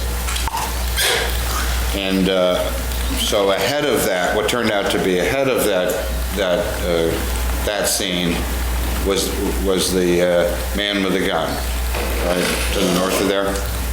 Yes, sir. Okay. And that was a larger gentleman holding a firearm up to his head and a woman trying to, look like she was trying to pull it away? Yes.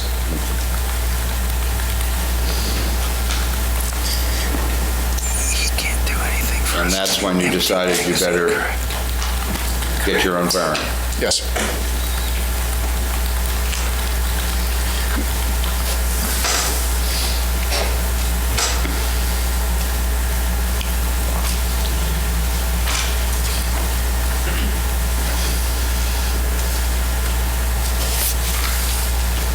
And when you next saw the gentleman that had the firearm, he was kind of lying down in the driveway of the chiropractic place, correct? Kneeling, yes. Yeah. Well, show you Exhibit E in front of you and ask you what that is. My deposition? Your deposition taken January of 30th of 2014? Yes. You took an oath and these were your questions and answers? Yes. call your attention to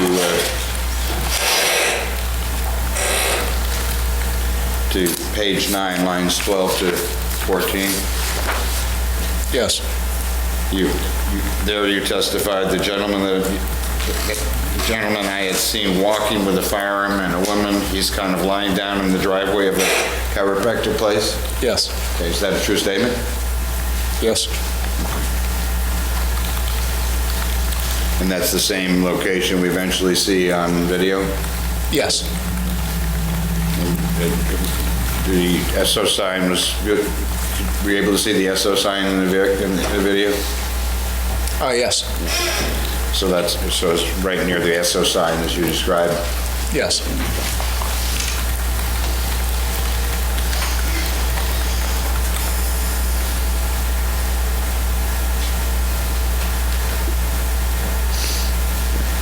And when you do see him either kneeling on all fours, right? Yes. Or lying there in the road, you can see the guns are off to the side a little bit. Within reach if he'd made lunge, but I mean off to the side a little I bit. can only see one. I see. Oh, I see. And so they're up the driveway from him? No, he's so close to them that I can't view both. I see. From the angle that I'm at. Okay. Are they, and when we finally see him lying on the ground, he's kind of parallel to the driveway? Yes. Yeah. And so it's hard with the video to say exactly where were they, above his head or off to the side here, or off to the side? No, they were above his head. Okay. You know, generally above her head, not way off to the side. Correct. Okay.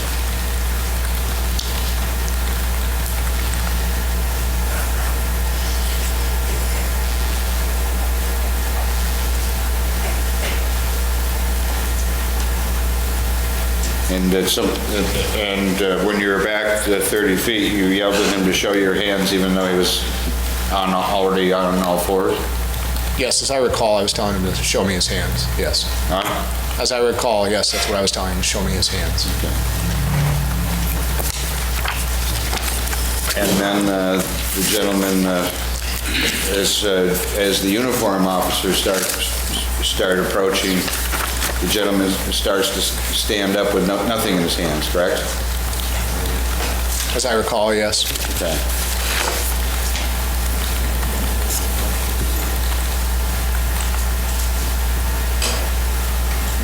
And if he was saying anything, you couldn't hear it. Correct. He just wasn't moving. Pardon me? He just wasn't moving fast for you. He wasn't moving. Yeah. He did start to move before Elwa got to him, right?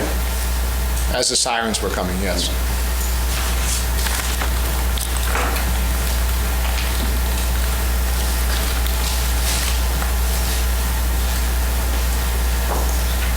And he actually was getting his hands up before the uniform officer even gave him any commands. Isn't that true? I believe so, yes. And you thought he was probably in the process of complying with you told him, but he was just slow about it. Yes. And it was fine. And I asked you, it's just slow in a deposition. You said, yeah, it was fine, right? Yes. It was fine.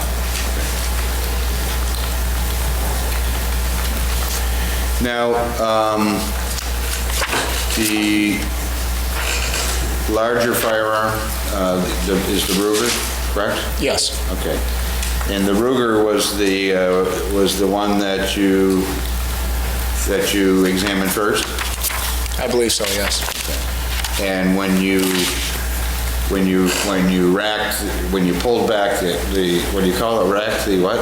The slide? Yeah, rack the slide. That lets you get the bullet out of the chamber if there is one. Yes. Okay. And the bullet comes out, so that showed you there was a bullet already chambered, correct? Correct. And when that bullet came out, the gun automatically added another one to the clip. Correct. So that was ready to fire. If you pulled the trigger, Correct. A bullet should leave if it's working properly, correct? Yes. And the other The one you described, the smaller one, you learned from the first gun and remove the clip, drop the clip first? Correct. But there was also a bullet in the chamber, correct? As I recall, yes. One moment, please.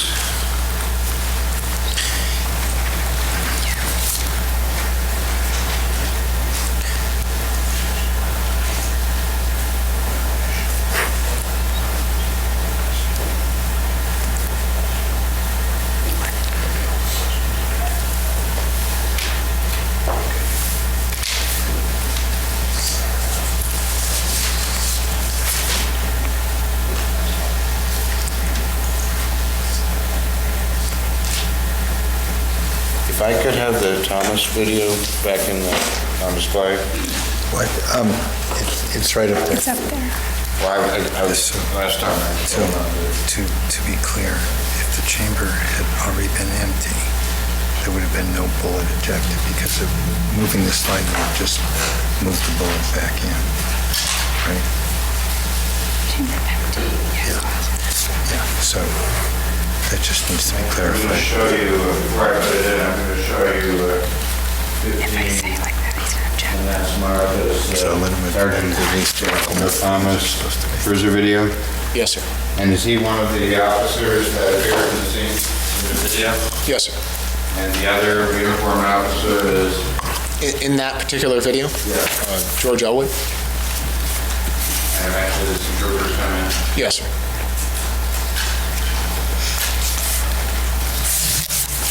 Who do we need for the empty magazine? He's everybody has been. Because he told me about it. Yeah. If we didn't have a stipulation, we need, it's Reagan or...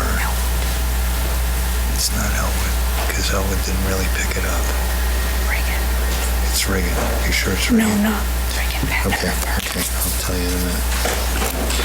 Except I can't see. It's over to the left.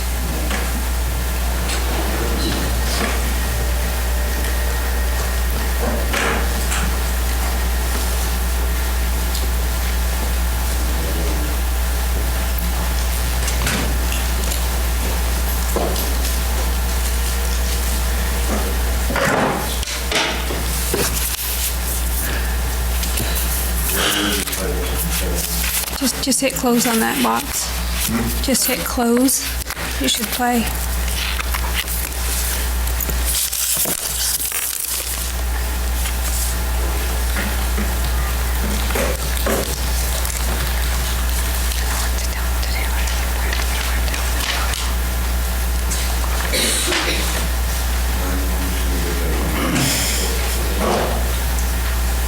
Something with the projector. You can play it using another program. I just have that one up. You just hit play. That's what I did. Just you can hit clear on that box or close and it should play. But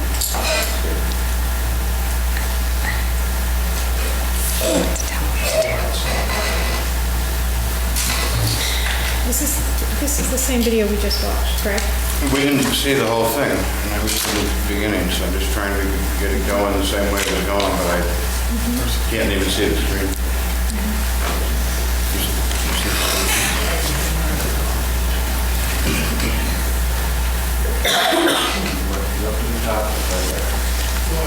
So, Ms. Bursch, Mr. Denham, can you please approach? you can try and play it with it.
It's in Elwood's report, I just can't put my finger on it right now, but he tells them who exactly. We don't need that right now, though. Not right this second.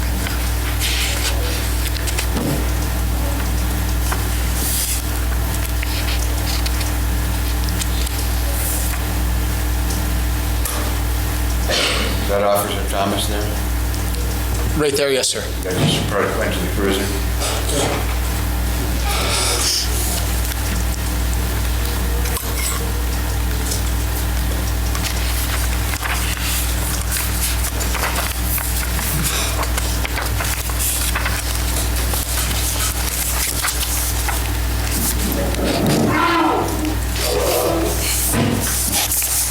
He says just slow motion. Slow react. No. Show me your hands. Yeah, that's, why do you do that? Why is that significant? Why do you care about that? Because you made it sound like it's just slow.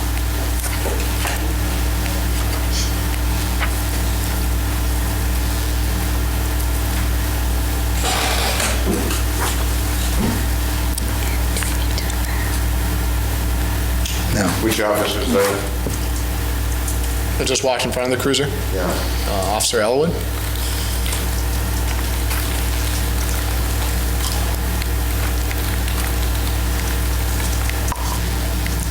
Why can't I put my finger on that? Yeah.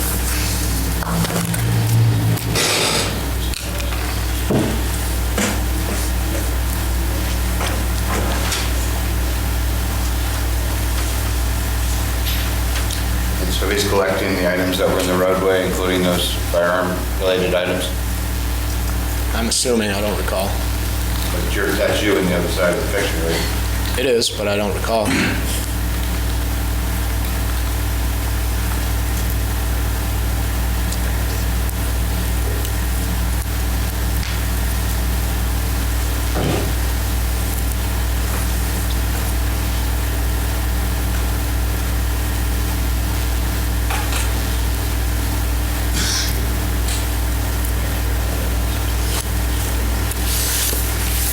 Just watch for a second. Can you tell what's true? Is that just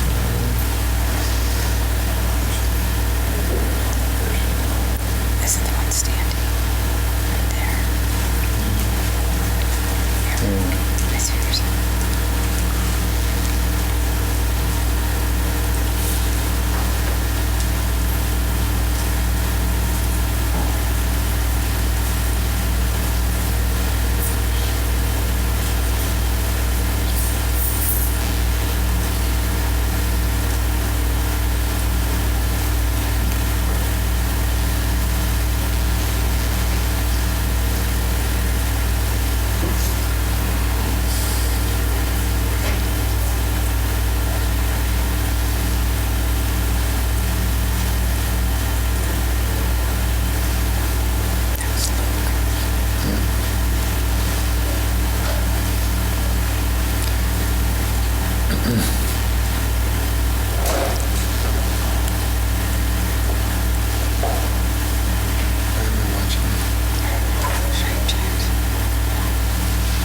If it were me, I would say, why do I watch that? But then he'd say something. Yeah, but he wanted to tell me in the first 5 minutes when I was to play. No, this is Joseph. This is Thomas, not Joseph. See what I'm saying? Like he's proposing something. That's all. He should have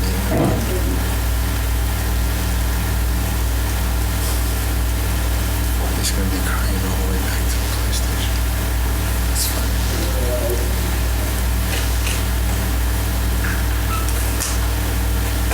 Pretty good wax job. Haven't seen anything like that on my car, ever.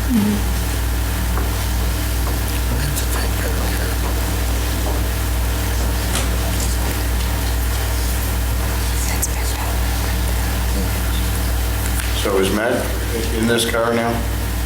I'm sorry, what? Is Matt in this cruiser that's recording the collection of evidence? I don't know.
So when this car turns around, it's going to be going back through St. Albans, correct?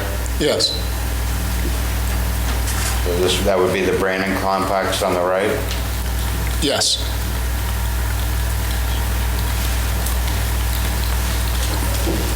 The orange and then the black and then the silver vehicle? Yes. Rescue failure.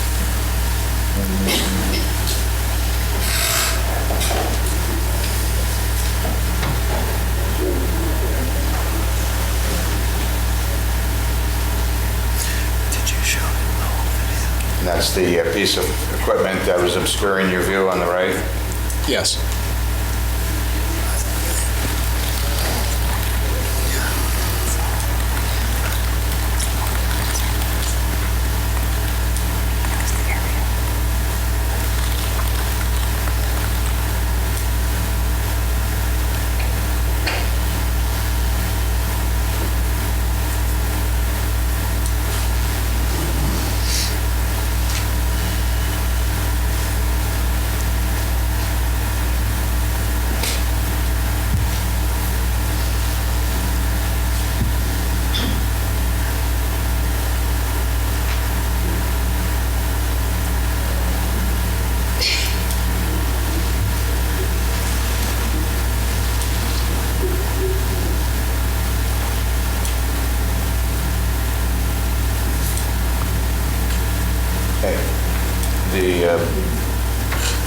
Anna had been removed from the scene by that point? I believe so. It's in the ambulance, she had been removed from the scene.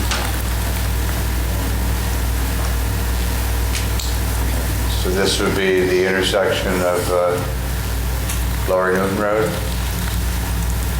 Yes. And now we're on Main Street heading towards downtown. Correct? Yes.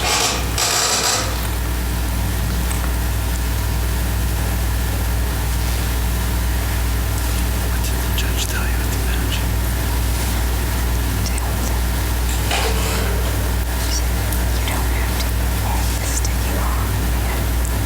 I just wanted him to struggle for a while so she can fuck around.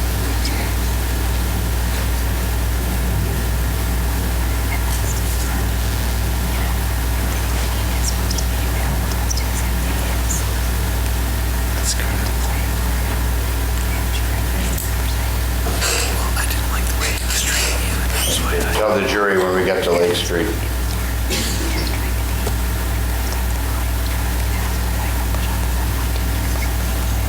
no, I just didn't want him treating you like his servant. This light right here is Main Street and Lake Street. Thank you. That's that place that I can't get anybody to go eat with me. Never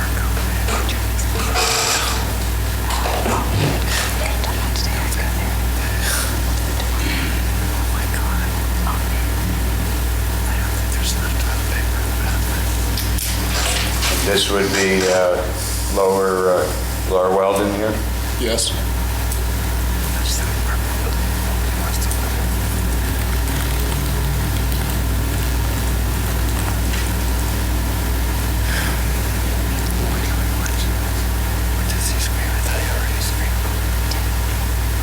And then around back of the city police station? Correct.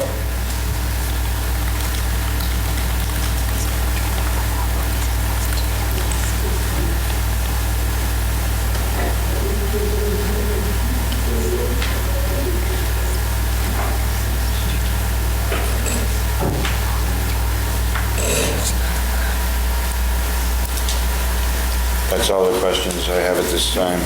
Do you have any Just a few, Your Honor. When you yelled the command to the defendant to show, for him to show you his hands, why did you do that? What's the significance of telling him to show you his hands? So I can see that he doesn't have anything else in him, or he's not reaching for anything. He's showing them to me. And Mr. Dunham was talking to you a little bit about when you racked the 9mm, a Yes. bullet came out? Yes. And again, what's the significance of the bullet coming out? There was one in the chamber ready to be fired. And if there hadn't been one in the chamber, would a bullet have come out when you racked it? No. It would have put one in the chamber. No. This is good, that's gonna, I'll make it clear in closing, but no, That's it, I'm sorry, Your Honor, that's all I have. Are you all set? Anything on that? No. Okay, so you are excused. Thank you, Your Honor. Is that the state's last witness today? Yes, Your Honor. All right then, so we're going to break for the day. Usually we try to go to 4:30. We just moved along a little bit more quickly than anticipated today, so you're excused for the day. You can leave your notebooks in the courtroom on your chairs. Nobody will have access to them. And I would admonish you not to discuss the case with anyone, not to discuss the case with each other or any family member. Do not read or listen to any account of this case that you may come across on the news, on the radio, in the paper. Again, it's your job to make sure that you don't hear anything about this case, and if you have an inkling that you're about to hear something about the case, it's your job to remove yourself from that situation, turn it off, walk away, and that goes for contact with people as well. So we'll see everybody back here at 8:30 in the morning. All right.